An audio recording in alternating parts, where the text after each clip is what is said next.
주님께서 여러분과 함께 또한 사제의 영과 함께 마르코가 전한 거룩한 복음입니다. 주님 영광 받으소서. 무교절 첫날 곧 파스카 양을 잡는 날에 제자들이 예수님께 스승님께서 잡수실 파스카 음식을 어디에 가서 차리면 좋겠습니까? 하고 물었다. 그러자 예수님께서 제자 두 사람을 보내며 이르셨다. 도성 안으로 가거라. 그러면 물동이를 메고 가는 남자를 만날 터이니 그를 따라가거라. 그리고 그가 집에 들어가는 집의 주인에게 스승님께서 내가 제자들과 함께 파스카 음식을 먹을 내 방이 어디 있느냐 하고 물으십니다 하여라. 그러면 그 사람이 이미 자리를 깔아 준비된 큰 2층 방을 보여줄 것이다. 거기에다 차려라. 제자들이 떠나 도성 안으로 가서 보니 예수님께서 일러주신 그대로였다.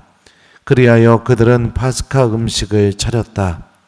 그들이 음식을 먹고 있을 때 예수님께서 빵을 들고 찬미를 드리신 다음 그것을 떼어 제자들에게 주시며 말씀하셨다. 받아라. 이는 내 몸이다. 또 잔을 들어 감사를 드리신 다음 제자들에게 주시니 모두 그것을 마셨다. 그때에 예수님께서 그들에게 이르셨다. 이는 많은 사람을 위하여 흘리는 내 계약의 피다. 내가 진실로 너희에게 말한다. 내가 하느님 나라에서 새 포도주를 마실 그날까지 포도나무 열매로 빚은 것을 결코 다시는 마시지 않겠다. 그들은 찬미가를 부르고 나서 올리브 산으로 갔다. 주님의 말씀입니다. 그리스도님 찬미합니다.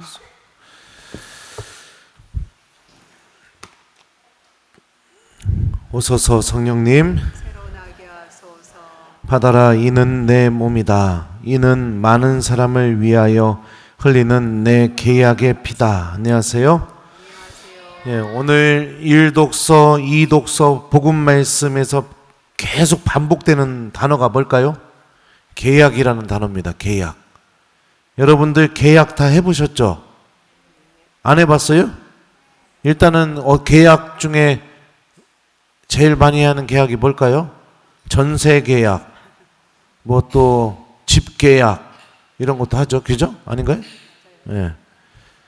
저는 아직 전세 계약 같은 거 안 해봤습니다. 그거 어떻게 하는지 몰라요. 계약을 하게 되면 특징이 뭐죠? 나만 그 계약의 내용을 지켜야 되나요? 계약을 한 당사자도 지켜야 됩니다. 양쪽이 같이 지켜야 돼요. 오늘 1독서를 보면은 하느님께서 우리에게 계약하신 내용이 무엇인지를 잘 보여줍니다. 1독서 전반부에 보면은 모세가 백성에게 와서 주님의 모든 말씀과 법규를 일러 주었다. 그러자 온 백성이 한 목소리로 주님께서 하신 모든 말씀을 실행하겠습니다 하고 대답하였다. 자, 그러니까 처음으로 했던 계약은 무엇이냐면 바로 하느님께서 들려주시는 모든 말씀, 법규, 규정, 십계명 이런 것들을 잘 지키겠다. 이스라엘이 이렇게 약속을 했어요. 하느님하고. 그리고 하느님은 이스라엘이 이걸 잘 지키면 어떤 걸 하시겠냐고 했냐면 당신의 백성, 거룩한 민족, 당신의 소유로 삼아주시겠다. 나는 그들의 하느님이 되어주겠다. 라고 이렇게 하면서 계약이 체결되고 탈출기에서 처음으로 하느님 백성인 이스라엘이 탄생하게 됩니다. 그리고 이 계약이 체결될 때 무엇을 뿌렸을까요? 1번 물, 2번 침, 3번 피. 몇 번일까요? 3번. 네. 왜 피를 뿌렸을까요? 동물의 피를 받으려면 어떻게 됩니까? 그 동물을 죽일 수밖에 없어요. 그죠? 네. 피를 뿌린다는 건 뭐냐면 이 계약 안 지켰다가는 나도 저 동물처럼 되겠다 이 뜻이에요. 하느님도 이 계약을 안 지키면 저 동물처럼 되겠다는 뜻이고 그 계약을 하고 있는 나도 이 계약을 안 지키면 저 동물처럼 되겠다. 이 뜻입니다. 근데 이스라엘은 하느님과 이렇게 계약을 맺고 나서 성경을 읽어보신 분들은 아시겠지만 끊임없이 하느님을 떠나려고 합니다. 끊임없이. 주님 말씀 없이 살려고 하고 기도가 사라지고 하느님께 오지 않고 오히려 하느님 없이 사는 게 더 행복하다고 외쳐대고 예언자들을 보냈건만 그 예언자들 다 잡아서 죽여버리고 끊임없이 하느님으로부터 떨어져 나가는 역사가 시작이 돼요. 그게 누구까지 연결되느냐? 예수님까지 연결이 됩니다. 그러면은 여러분들 생각해 봅시다. 하느님은 이 계약을 지킬 의무가 있을까요? 없을까요? 이스라엘이 파괴해버렸는데 1번 있다, 2번 없다. 몇 번이에요? 네? 없어요. 쌍방 계약이잖아요. 전세 계약을 했는데 갔더니 집이 처음에 얘기했던 거랑 너무 여러분들 말이 안 되는 조건에 집도 너무 안 좋아요. 그러면 여러분들 그래도 계약해야 됩니까? 1번 그렇다, 2번 아니다. 몇 번이에요? 네. 지금 계약을 이스라엘이 다 어기면서 살아왔는데도 하나님은 계약을 지켜주십니다. 왜 그럴까요? 왜 그러실까요? 사랑하기 때문이죠. 사랑하기 때문에 이 계약의 내용을 그대로 지켜주시는 거죠. 그리고 오늘 복음을 보면은 예수님은 받아라, 이는 내 몸이다. 이는 많은 사람을 위하여 흘리는 내 계약의 피다. 다시 새로운 계약을 맺어주십니다. 첫 번째 계약은 동물의 피로 맺어진 계약이라면 이 새로운 계약은 이제 예수님의 피로 맺어진 계약입니다. 하느님과 우리 사이에 예수님의 피가 뿌려졌고 예수님의 피로 인해서 계약이 체결됐죠. 그리고 우리는 주님께서 약속하신 구원과 하느님 자녀로서 살아가는 그 은총이 이 예수님의 피를 통해서 우리들에게 주어지게 됐습니다. 그리고 과거에 이스라엘이 계약의 민족으로서 광야에서 만나를 먹었던 것처럼 이제 우리는 예수님의 피를 통해서 맺어진 그 계약을 통해서 구원의 음식인 예수님의 몸과 피를 받아 모시게 된 거죠. 음식은 아주 특별한 힘을 갖고 있어요. 제가 어제도 우리 주일학교 아이들한테 물어봤는데 기름진 음식을 너무 좋아하면 사람이 어떻게 될까요? 어제도 삼겹살, 오늘도 삼겹살, 내일도 삼겹살, 아침, 점심, 저녁 계속 삼겹살, 계속 삼겹살. 그렇게 계속 먹으면 어떻게 될까요, 사람이? 네. 우리 주일학교 아이들이 어제 뭐라고 했냐면 신부님처럼 된대요. 네.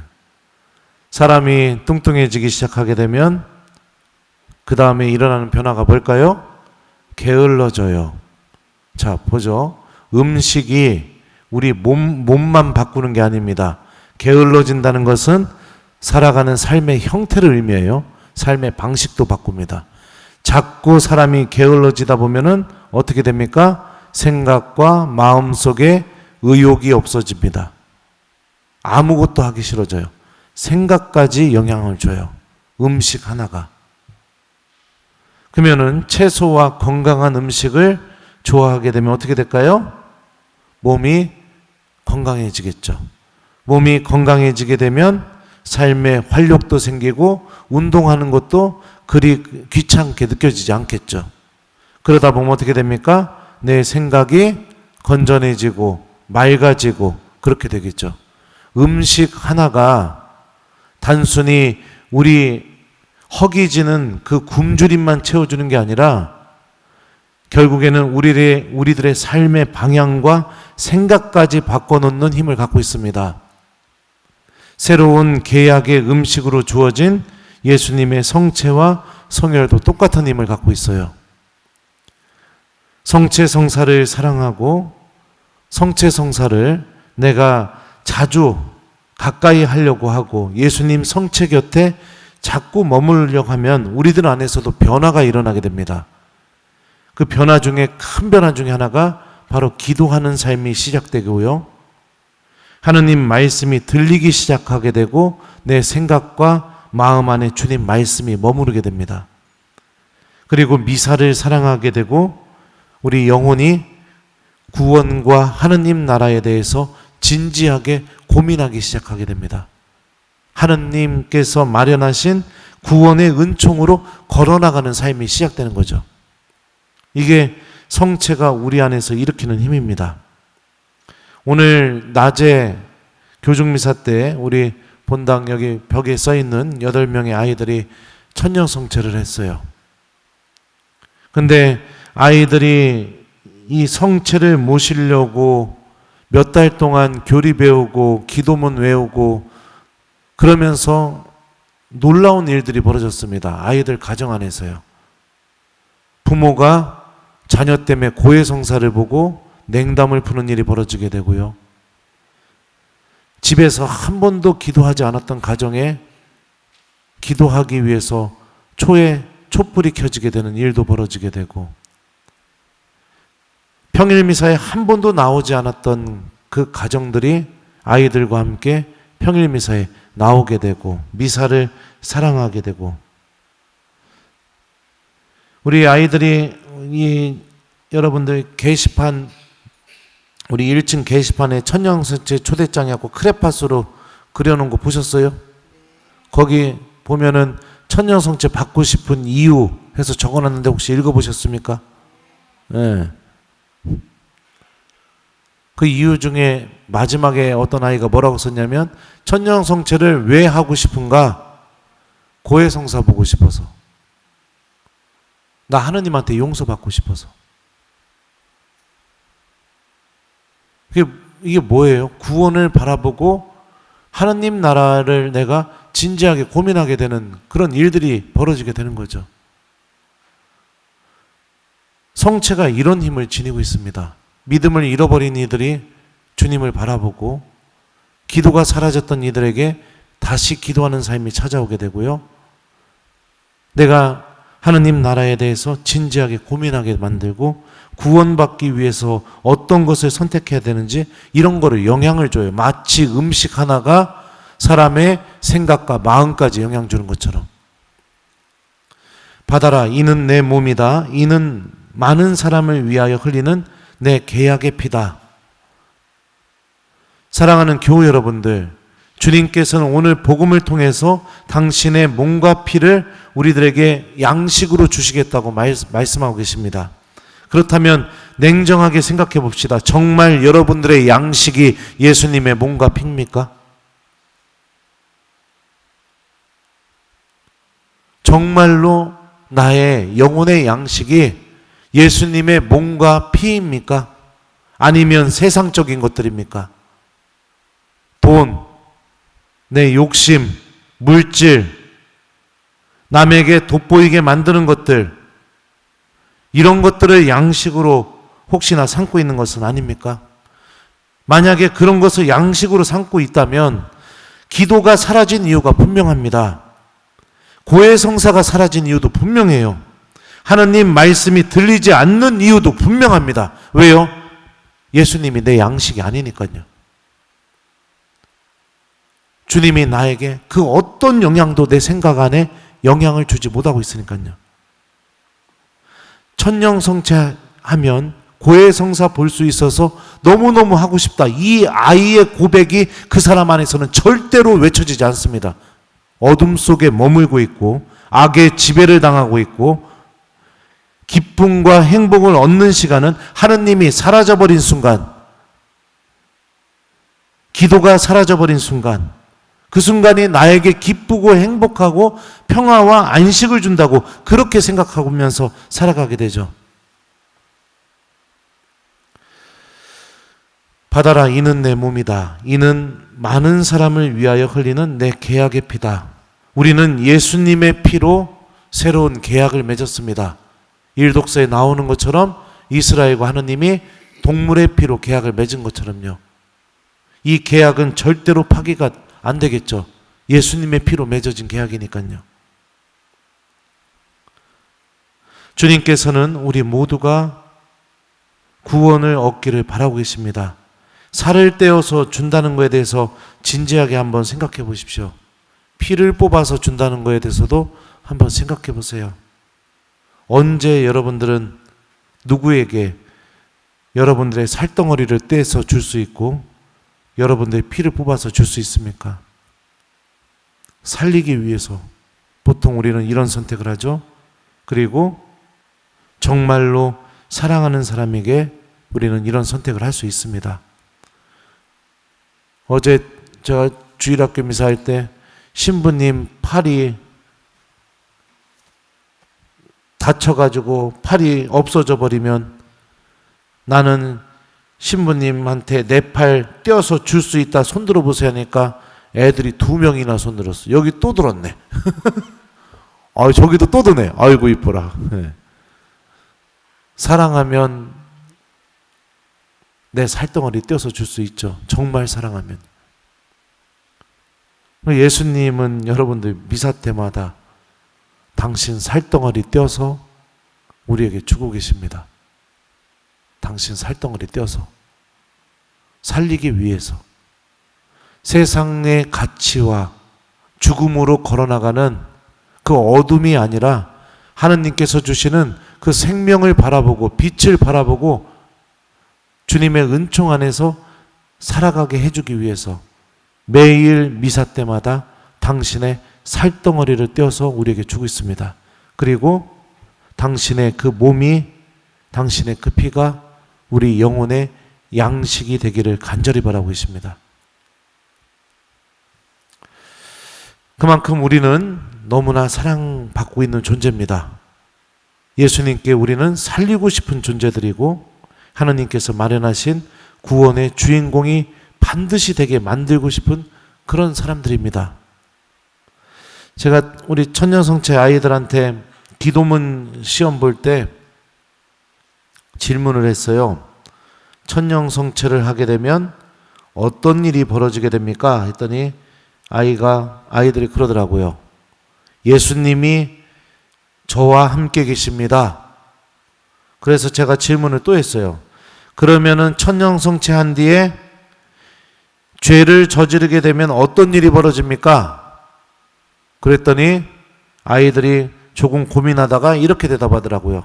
그래도 저와 함께 계십니다. 그러면은 기도를 안 하면 어떤 일이 벌어집니까? 그때도 또 그렇게 대답하더라고요. 그래도 저와 함께 계십니다. 네, 맞습니다. 예수님은 절대 떠나지 않으십니다. 단 한순간도 떠나신 적이 없죠. 우리가 성체와 성혈을 우리 영혼의 양식으로 삼고 그리고 살아가기 시작하게 될 때 이 예수님의 사랑도 나와 함께 계시는 그 예수님도 반드시 체험되기 시작할 겁니다. 배고프면 어때요, 여러분들? 1번, 밥 생각이 하나도 안 난다. 2번, 배고파서 뭐 먹을까 계속 이 생각만 한다. 몇 번이에요? 네? 이게 양식이라는 의미예요. 나의 양식. 양식이 갖고 있는 특징이에요. 뭐 사고 싶으면 어때요? 1번, 그냥 한번 쳐다보고 만다. 2번, 쳐다봤음에도 불구하고 계속해서 머릿속에서 저거 사고 싶다. 돈 얼마 있지? 아, 여유가 있는데 살까 말까 이 생각이 계속 든다. 몇 번이에요? 그게 여러분들 양식이라는 거예요. 내 영혼의 양식. 계속해서 갈망하게 만들고 고민하게 만들고 생각나게 만들고 이러는 거. 이게 양식이 됐다는 거예요. 성체도 여러분들의 양식이 되었으면 좋겠습니다.